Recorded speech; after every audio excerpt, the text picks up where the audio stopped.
قل بفضل الله وبرحمته فبذلك فليفرحوا هو خير مما يجمعون আল্লাহ রাব্বুল আলামিন বলেন, হ্যাঁ বন্ধু আপনি বলে দেন আমি আল্লাহর পক্ষ থেকে বান্দারা যখন কোনো ফজল পাবে এবং রহমত পাবে তারা যেন আনন্দ করে। জোরে কি সুবহানাল্লাহ বলা যাবে না? এখন ফজল মানে কি? আল্লাহ যে আমরা দয়া করেছেন, আল্লাহ যে আমাদেরকে অনুগ্রহ করেছেন, অনুগ্রহ থেকে একজন আমার পক্ষে অনুগ্রহ খুঁজে করা বের করা সম্ভব না, কিন্তু আমার আল্লাহ রাব্বুল আলামিন ফজল দ্বারা কি বুঝিয়েছেন? কয়েকটা তাফসিরে পাইলাম ফজল মানে হলো এলেম। জোরে কন্না সুবহানাল্লাহ।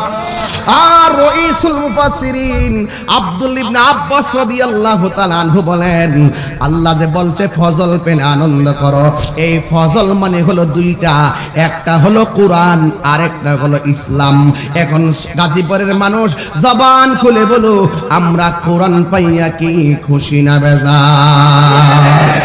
এই কোরআন পাইয়া আমরা খুশি, আমরা গর্ব করে বলতে পারি 104খানা আসমানি কিতাবের মধ্যে সর্বশ্রেষ্ঠ গ্রন্থের নাম হলো আল কোরআন। যেই কোরআনকে হেফাজতের দায়িত্ব আমার আল্লাহ কোনো প্রেসকে দেয় নাই, কোনো মন্ত্রণালয়কে দেয় নাই।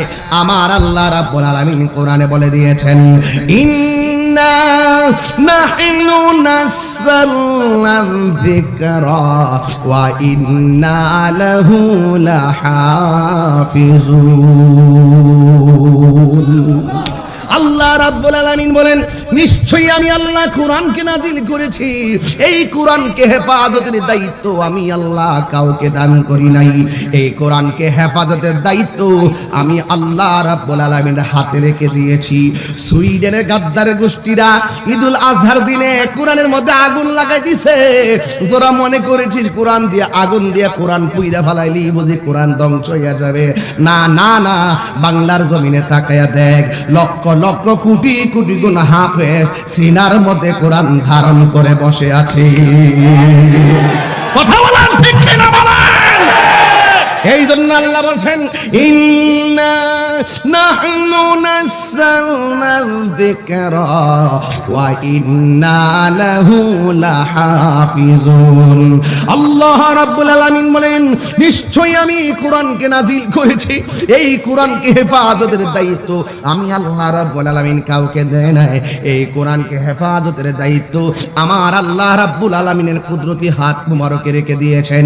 এই কোরআন তো এমন একটা কোরআন, যেই কোরআনের ব্যাপারে আমার আল্লাহ বলেন, লাউ আনসালনা হাযাল কুরআনা আলা জাবালিন লারাআইতাহু খাশিআম মুতাসাদ্দিআম মিন খাশিয়াতিল্লাহ ওয়া তিলকাল আমসালু নাদরিবুহা লিন-নাসি লাআল্লাহুম ইয়াতাফাক্কারুন। আল্লাহ রাব্বুল আলামিন এই কোরআন যদি পাহাড়ের উপর নাজিল করত, পাহাড় থরথর করে কাঁপতে শুরু করে। আল্লাহ এত পাওয়ারফুল কোরআন, আমি পাহাড়কে পাহাড়ের মধ্যে ধারণ করা আমার পক্ষে সম্ভব না। এত পাওয়ারফুল কোরআনটা ওই নবীর সিনার মধ্যে নাজিল করেছেন, যেই নবী এই 12 রবিউল আউয়াল দুনিয়ার জমিনে তাশরীফ এনেছেন। কথা বলেন ঠিক কিনা? 7টা পদ্ধতির মাধ্যমে আল্লাহ রাব্বুল আলামিন দয়াল নবীর উপরে কোরআনটা নাজিল করে দিয়েছেন। যেই কোরআনটা পাইয়া আমরা সবাই খুশি। আল্লাহর দয়ার মধ্যে একটা দয়া হলো কোরআন। আমরা বলতে পারি কোরআন আমাদের সংবিধান। The holy Quran is the constitution of human life. এই কোরআনটা হলো মানব জাতির জন্য সংবিধান, যেই সংবিধানের ব্যাপারে গ্যারান্টি ওয়ারেন্টি আল্লাহ দিয়েছেন। যালিকাল কিতাবু লা রাইবা ফীহি হুদাল লিল মুত্তাকিন। এই কোরআনটা এমন একটা গ্রন্থ, এখানে হাজাল কিতাব বলে নাই। মাদ্রাসার ছেলেরা, ও কওমি মাদ্রাসার ভাইয়েরা ভালো করে শুনেন, আল্লাহ রাব্বুল আলামিন জালিকাল কিতাব বলেছেন, হাজাল কিতাব বলে নাই। অথচ কোরআনটা হলো আমার কাছে প্রেজেন্ট। এই কোরআনটা আমার হাতে থাকার পরেও আমরা তো জানি দিস ব্যবহৃত হয় কাছের জন্য, দ্যাট ব্যবহৃত হয় দূরের জন্য। আমাদের কাছে কোরআন থাকার পরও আল্লাহ হাজাল কিতাব না বইলা জালিকাল কিতাব কেন বলা হয়েছে?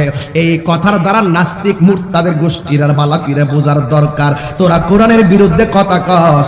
এই কোরআনটা তোমার ঘরে শোয়া রাখছো, এই কোরআনটা ফটোকপি। আসল কোরআন আমার আল্লাহ লাউহে মাহফুজের মধ্যে অঙ্কন করে রেখে দিয়েছে। ঠিক কি না বলেন? তাদের বাপ দাদারা 14,500 বছর আগে কোরআনের সত্যতার ব্যাপারে চ্যালেঞ্জ করে তারা হেরে গিয়ে বলতে বাধ্য হয়েছিল, ইয়া লাইসা হাযা কালামিল বাশার। আমরা বুঝতে পেরেছি এই কোরআন মানুষের কোনো ধর্মগ্রন্থ, বানানো কোনো গ্রন্থ নয়। নিঃসন্দেহে এই কোরআনটা হলো আল্লাহর কালাম। তার মানে বোঝা গেল কোরআন বিধ্বস্ত ইতিহাস, হেরে যাওয়ার ইতিহাস, আমাদের ইতিহাস, বিজয়ের ইতিহাস। হাত তুলে বলেন ঠিক কি না বলেন?